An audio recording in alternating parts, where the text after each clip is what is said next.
Welcome back to my channel. Third video we're making. Like I said, you saw from the title, today is not going to be a reacting video. I'm going to be showing you guys how to put a picture onto a shirt.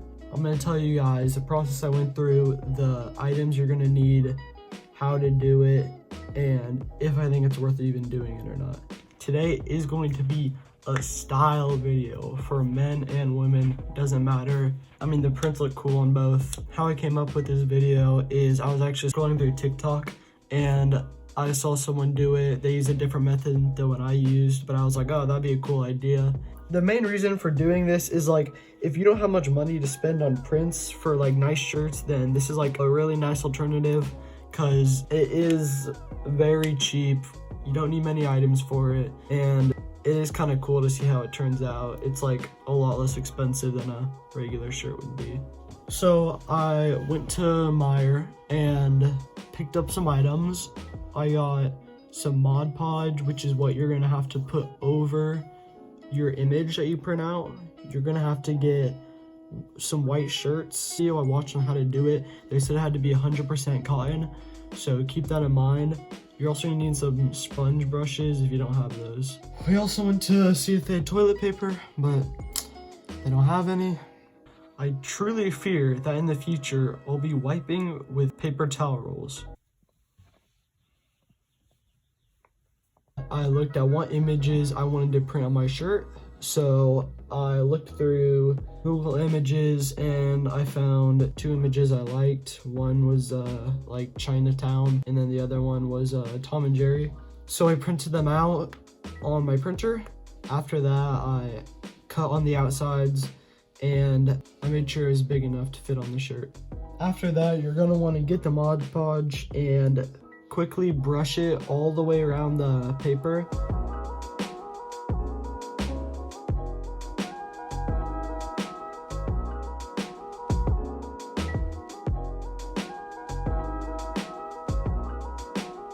Then you're going to want to flip over the paper and push it down on the shirt firmly. Make sure that it gets everywhere, because if it doesn't, then the print isn't going to go all the way onto the shirt. And you want it to get on the shirt. You want to make sure that you brush it down quickly, because if you don't, then it's just going to dry and it's not going to stick to the shirt. Once every corner and every inch of it is pushed down and it's all stuck on there, then you're going to have to wait 6 or more hours. I know it seems like forever, but that's how long you're gonna have to wait for it to dry.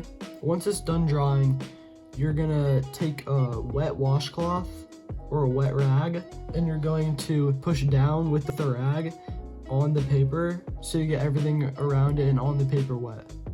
Once you know everything is wet, you're gonna use your finger or the cloth to peel off the paper. You don't want to do it too hard because then it's gonna pull off the print with it, which is what we learned. We pushed too hard and then some of the print came off. And when you're peeling the paper off, you want to make sure you peel inwards, because if you don't, and if you peel outwards, then the ink is going to end up getting on the shirt and it's just not going to look right. Once you get all the paper off, or almost all the paper off, you're going to want to wait and let it dry. And then once it's dry, you're going to put it under water and make sure that you get everything off of it.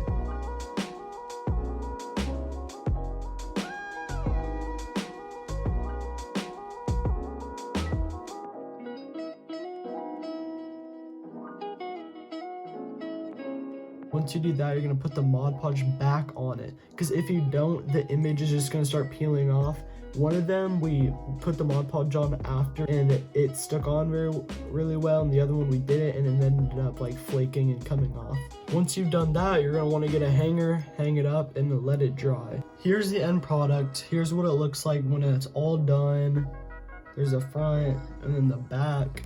As you can see, the color's kind of faded. It's faded a little bit around the shirt, and also it did start to peel off a little bit. But if you're going for like an older, like vintage almost look, then it works out perfect because it looks like you did it on purpose. So there's both shirts. But if you want to make it look 100 times better, bang, all you have to do, throw a flannel on that bad boy and you're looking like the man. Like, And that's all you need to do to make it look so much better, is throw a flannel on it. So would I recommend doing this? It depends. If you don't care, if you like the older look, then yes, I would recommend it. It's cheaper and it just looks cool and it's unique. But if you want to look perfect, then I would recommend looking up different ways how to do it, because it's still cheaper than actually just buying a shirt, and you probably won't find the shirt that you want to make. And if you do make these shirts, then DM them to me on my Instagram, because I do want to see what they look like and how they turned out for you guys. Thank you for watching this video. I know it was a shorter video, but be looking for another video soon. I'm definitely going to be making more. I hope you guys have a great rest of your week. Go do some fun stuff inside your house. Eat healthy. That's pretty much it. See ya.